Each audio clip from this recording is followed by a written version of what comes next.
ಸ್ನೇಹಿತರೆ ಎಲ್ರಿಗೂ ನಮಸ್ಕಾರ. ಎಲ್ಲರೂ ಹೆಂಗಿದ್ದೀರಾ? ನಾನು ನಿಮ್ಮ ಪ್ರೀತಿಯ ಡಾಕ್ಟರ್ ಕಾವ್ಯ. ನೀವೇನಾದರೂ ಶುಗರ್ ಮಾತ್ರೆಗಳನ್ನ ತೊಗೊತಿದ್ರೆ ಅಥವಾ ನಿಮ್ಮ ಫ್ಯಾಮಿಲಿಲಿ ಯಾರಾದರೂ ಶುಗರ್ ಮಾತ್ರೆಗಳನ್ನ ತೊಗೊತಿದ್ರೆ ನಿಮ್ಗೆ ಯಾವಾಗಾದರೂ ಈ ಕ್ವಶನ್ ಬಂದಿದೆಯಾ, ನಾನು ಕರೆಕ್ಟ್ ಟೈಮಿಗೆ ತೊಗೊತಿದ್ದೀನಾ, ಇದು ಕರೆಕ್ಟಾ, ನನ್ನ ಶುಗರ್ ಲೆವೆಲ್ಲು ಈ ಟೈಮಲ್ಲಿ ಕರೆಕ್ಟಾಗಿದೆಯಾ ಏನು ಅಂತ.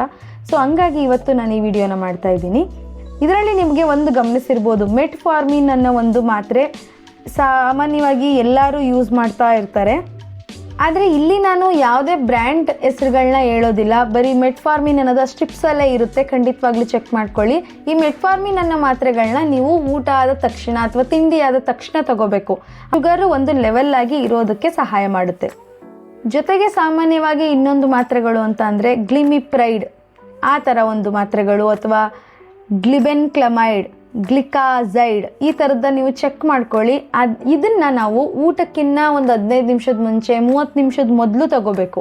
ಯಾಕಂದರೆ ಇದು ನೇರವಾಗಿ ನಮ್ಮ ಇನ್ಸುಲಿನ್ನ ಉತ್ತೇಜನೆ ಮಾಡೋದ್ರಿಂದ, ರಿಲೀಸ್ ಮಾಡೋದ್ರಿಂದ ನಮ್ಮ ಶುಗರು ಕಂಟ್ರೋಲಲ್ಲಿಡೋದಕ್ಕೆ ಸಾಧ್ಯವಾಗುತ್ತೆ. ಜೊತೆಗೆ ಈ ಮಾತ್ರೆಗಳು ಹೆಚ್ಚು ಲೋ ಶುಗರ್ ಮಾಡೋದನ್ನ ಸೈಡ್ ಎಫೆಕ್ಟ್ಸ್ ಇದ್ದಾವೆ. ಒಂದು ಸಾರಿ ನೀವು ತಲೆನೋವು, ತಲೆ ಸುತ್ತು ಈ ಥರ ಏನಾದರೂ ಬರ್ತಾ ಇದೆ ಅಂದರೆ ದಯವಿಟ್ಟು ಚೆಕ್ ಮಾಡ್ಕೊಳ್ಳಿ.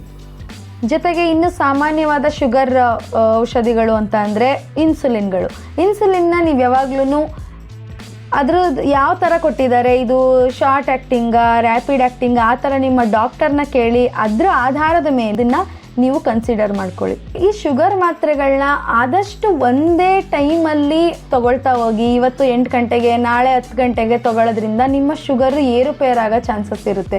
ಇದರಿಂದ ಮಾತ್ರೆ ಸೈಡ್ ಎಫೆಕ್ಟ್ಸ್ ಕೊಡೋದಲ್ಲದೆ ಎಫೆಕ್ಟ್ಸು ಕೂಡ ಕಡಿಮೆ ಆಗ್ತಾ ಹೋಗುತ್ತೆ. ಇದೊಂದು ಅಷ್ಟನ್ನ ನೆನ್ಪಿಟ್ಕೊಂಡು ನೀವು ನಿಮ್ಮ ಶುಗರ್ ಲೆವೆಲ್ನ ಆರಾಮಾಗಿ ಕಾಪಾಡ್ಕೊಳ್ಳಿ. ನಮಸ್ಕಾರ, ಎಲ್ರಿಗೂ ಒಳ್ಳೆಯದಾಗಲಿ.